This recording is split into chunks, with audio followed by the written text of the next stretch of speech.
Welcome. In this section, we will be looking at section 12.5. We will be looking at fundamental theorem of calculus, which means if I'm trying to find the integral of a function from a to b, I find the integral of the function and simply subtract the function value of b minus function value of a. What exactly does that mean? Let me go ahead and show this to you. It makes much more sense. So here I'm trying to find the integral of 3 over x. And from 5 to 10, that means I'm trying to find the area under the curve from 5 to 10. To do that, all I have to do is first find the integral. 3 is a constant, comes outside, 1 over x dx, and I'm finding the integral from 5 to 10. So first step, let's go ahead and find the integral.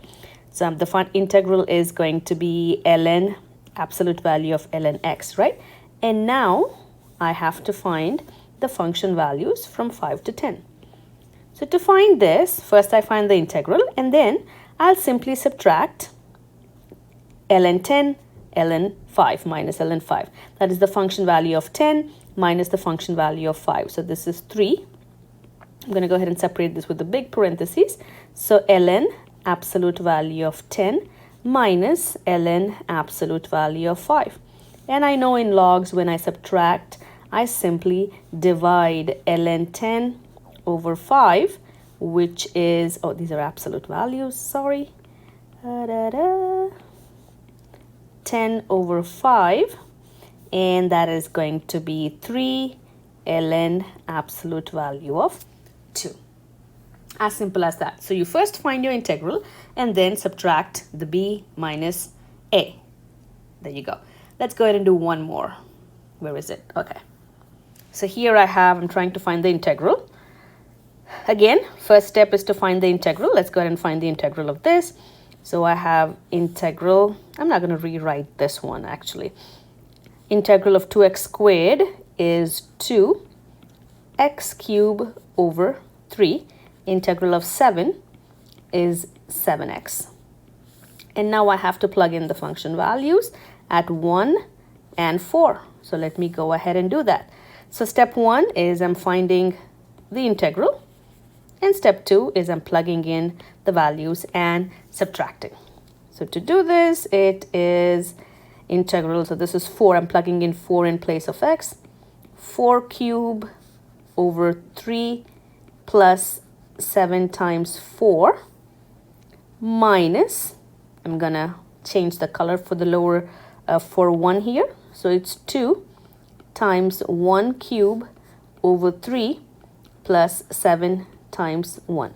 And keep in mind, all of this is in parentheses. If you don't put that, you will make a mistake with your pluses and minuses. And when you plug all of this in, you will go ahead and let's see what I get. This is going to be 4 cubed is 4 times 4, 64 times 2 is, okay, over 3, 7, 4, this is 2, 1, 2 over 3, minus this is 1 cube is 1 plus 21, which is 23 over 3, 212 minus 23, I hope I'm doing this right, 189 over 3, yeah, which is 63. And then that's your final answer, 63. There you go. So Step 1 is to find your integral. Step 2 is plug in the function value, the upper limit, and then subtract the lower limit. And what you get is going to be your definite integral. Now let's go ahead and look at one more. Oh, look what we have here. Our substitutions. So I'm finding the integral of x squared minus 1 5x. I'm going to use substitution method, but if you're used to just finding the integral right away, go ahead and do that. So here, my function, I'm going to say u is equal to x squared minus 1. So my du is 2x. I'm going to replace, I'm going to substitute 0 to 1. You don't have to do all of this. If you know the integral, go ahead and do it, which I'm going to show you after this one. So here I have my u. So x squared minus 1 is u. X squared minus 1 is u. Why did I write that? I don't know. And my du is 2x, but I don't have a 2x here. So what I'm going to do is I am going to multiply and divide by 2. So what's going to happen here is, now I'm going to have integral 0 to 1, 5 times 2x, x squared minus 1 dx. Because I multiplied by 2, I have to divide by 2. And now because that is a constant, what I'm going to do is I'm going to take this and move this outside. And now as you can see, I have my function u and I have my du times du, but don't forget the 5 over 2. 5 over 2. And now what is the integral of u? It's simple. Integral 5 over 2 comes out. Integral of 2 is u. Oh, this is u to the power 13. That's what I'm thinking. Where did I get the u from? Yeah, this is u to the power 13. So this is integral of u to the power 13 is u to the power 14 over 14. N plus 1 over n plus 1. And now let's go back. What is our u? Our u is nothing but, I'm going to go ahead and resubstitute, which is x squared minus 1 over 14, the whole thing over 14. And now I'm going to go ahead and plug in my values, 0 to 1, 0 to 1. And now all I have to do is, once I find the integral, it is 5 over 2. I'm plugging in the 1 first. So this is 1 squared minus 1 to the power 14 over 14 minus, now I'm plugging in the 0, 0 squared minus 1 to the power 14 over 14. And this whole thing becomes a 0, this becomes a 0, and this becomes 0 minus 1 is 1, 1 to the power 14 is 1, divided by 14 with this negative sign. So this everything becomes 5 over 2 times negative 1 over 14, which is negative 5 over 28. So your integral, your definite integral is negative 5 over 28. Now as promised, let me rewrite this one here. So let me rewrite this one. Integral 0 to 1, 5x, x squared minus 1 to the power 13. I don't do the substitution. It's totally up to you. When I see this is my function and I see that this is the derivative, but the derivative of x squared minus 1 is 2x, so the 2 is missing. So what I do here is I go ahead, let me use a different color, I multiply with the 2 and divide by 2. So all I'm doing is I'm going to rewrite this. This is going to be 5 over 2 integral 0 to 1. So this 5 over 2 comes outside. I'm going to keep this 2x inside. X squared minus 1 to the power 13 dx. And then if I see the function and its integral and its derivative, then I know the integral is simply going to be x squared minus 1 to the power 13 plus 1 over 13 plus 1. I mean, there's so many ways to do it. So you know this is 5 over 2. I'm going to go ahead and plug in the function values there, 14 over 14. And once you have this, you know you will plug in your 1 and your 0 and subtract. You'll get the exact same thing. So you can use substitution method and go ahead and do it. Or if you think, Miss, I know by looking at it I can find the antiderivative, you can go ahead and do that as well. All right, let's go ahead and try the next one. Oh, let's take a look. Again, I'm going to do both ways. So here I'm seeing this function. So what I'm going to do is I'm going to take my u is equal to x squared minus 6x plus 10. My du is 2x minus 6. But wait a minute, I don't have this 2x minus 6. Can I simplify my du to 2 times x minus 3. And if you look closely here, I do have an x minus 3. What is missing is the 2. Oh, change the color. Easy. What's missing is the 2. I can plug a 2 on the top. Because I multiplied, I divide. And there you go. And now, when you rewrite this, this is going to be 1 over 2 from 1 to 2. Remember, this whole thing is a u. And the top is du. And I know that integral of 1 over u, half stays. It's ln, absolute value of u, from 1 to 2. There you have it. And now, what do? You bring back your u. This is half ln. This was what? X squared minus 6x plus 10. I'm plugging from 1 to 2. So this is going to be, I'm going to first plug in, the half is a constant, so I'm going to keep that outside. This is ln 2 squared minus 6 times 2 plus 10 minus ln 1 squared minus 6 times 1 plus 10.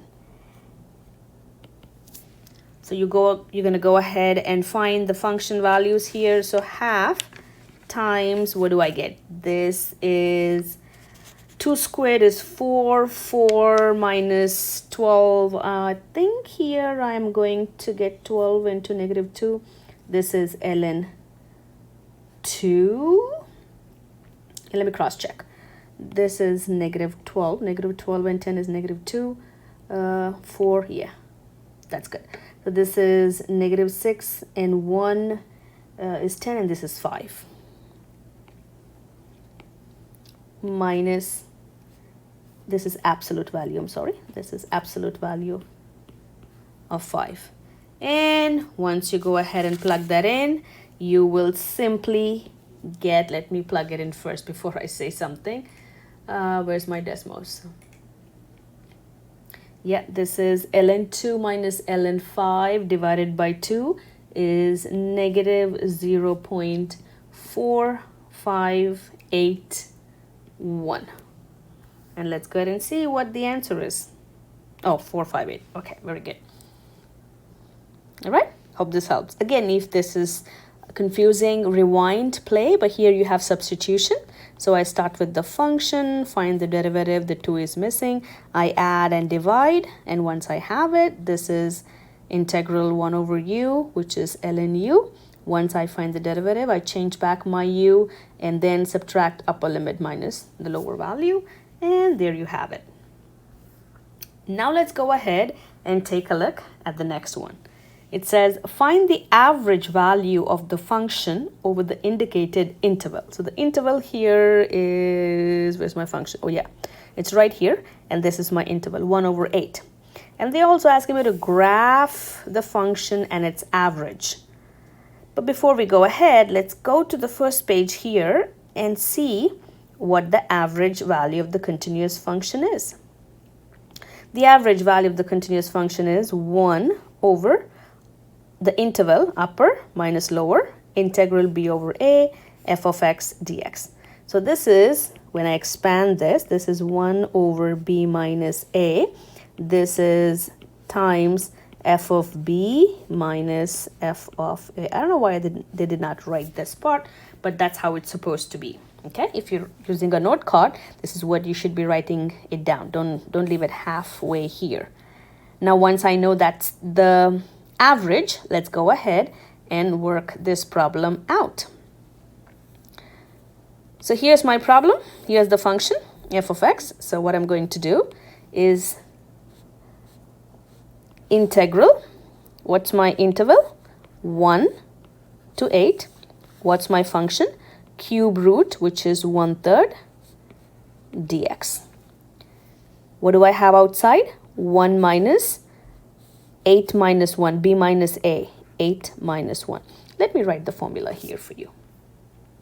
So the average, I'm going to use this color. So the average is 1 over b minus a integral a to b f of x dx, which is 1 minus 1 over b minus a f of b minus f of a. I'm going to squeeze this into the parentheses.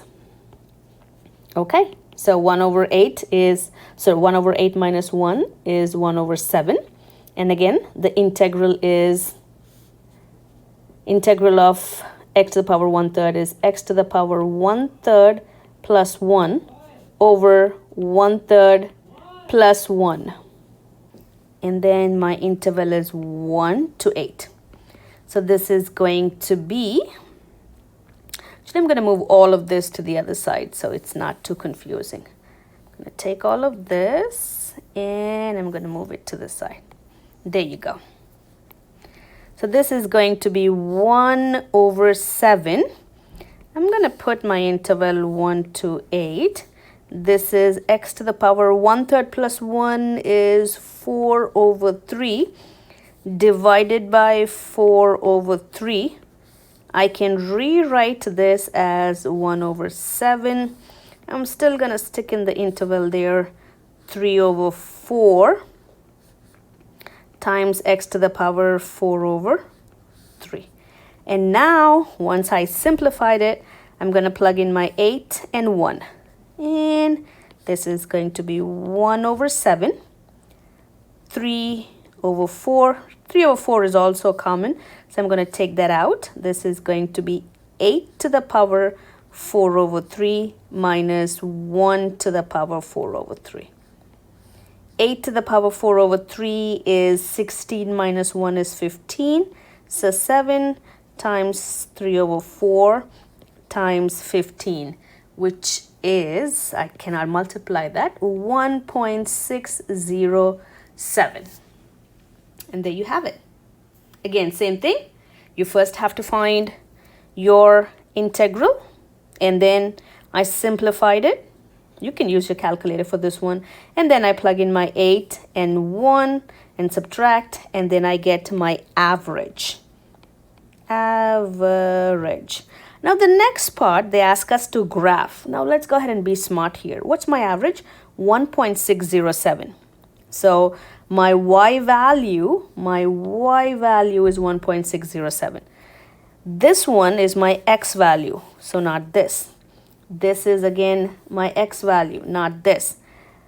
And look here, this is 1 point. That means it has to be greater than 1, not less than 1. So definitely not this. The only option here which is greater than or in between 1 is this. So just by looking at the numbers also, you can go ahead and find what is your graph. So this is not my answer because that's x value. Let me redo this one more time. This is my x value, so that's not my answer. Again, this is an x value, that's not my answer. Here, this could be my answer, but here my average is 1.607, and here it's less than 1, so this is not my option. So my only option here is this, okay? All right, now let's go ahead and take a look at the last problem. The cost of manufacturing X auto body frames is, this is the cost. CX is equal to 70,000 plus 500. They're asking me to find the average cost per unit if 500 frames are produced. And again, they ask, this is, hey, the hint is, the hint is recall CX, which is C of X, oh, too many parentheses, which is C of X over X. And they're asking me to find the average value of the cost function over the interval. That means I'm going to use the formula 1 over b minus a integral a to b f of x dx.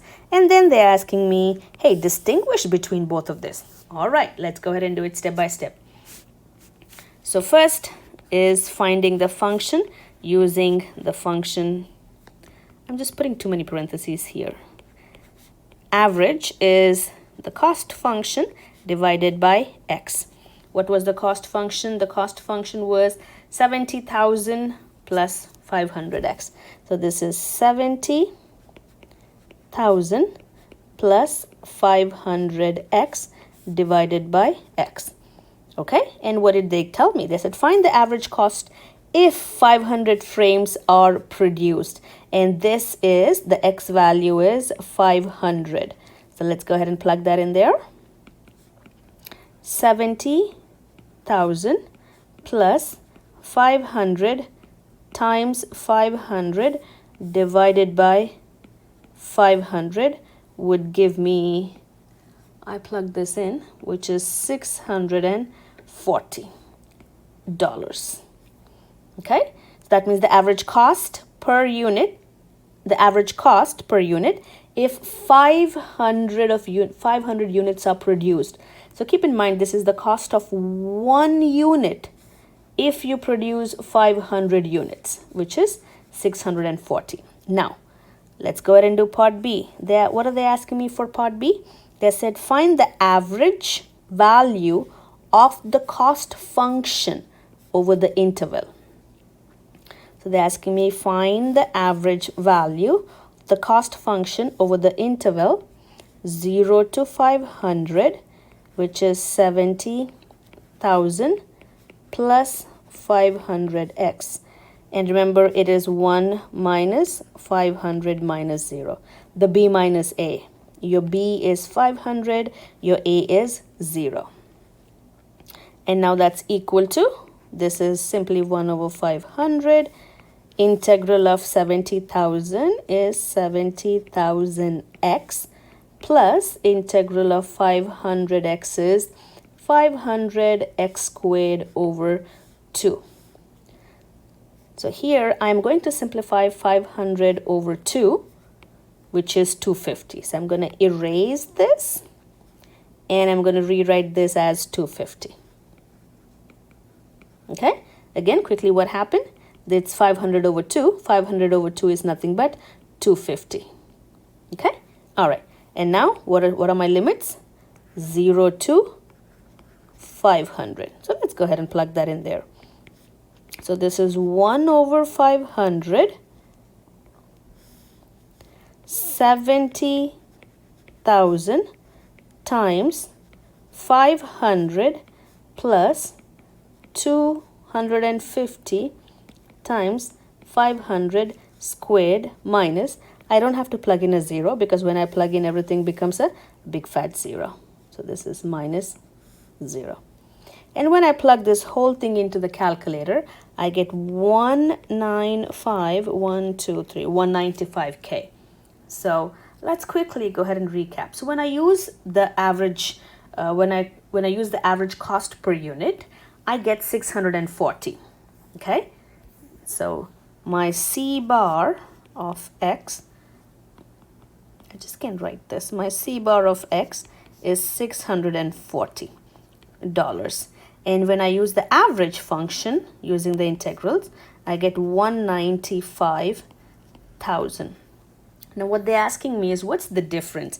Keep in mind, the first one, you are trying to find the cost of one unit when you produce 500 units. Now this is the total cost of the production when you increase your cost from zero, when you increase your production from 0 to 500 units.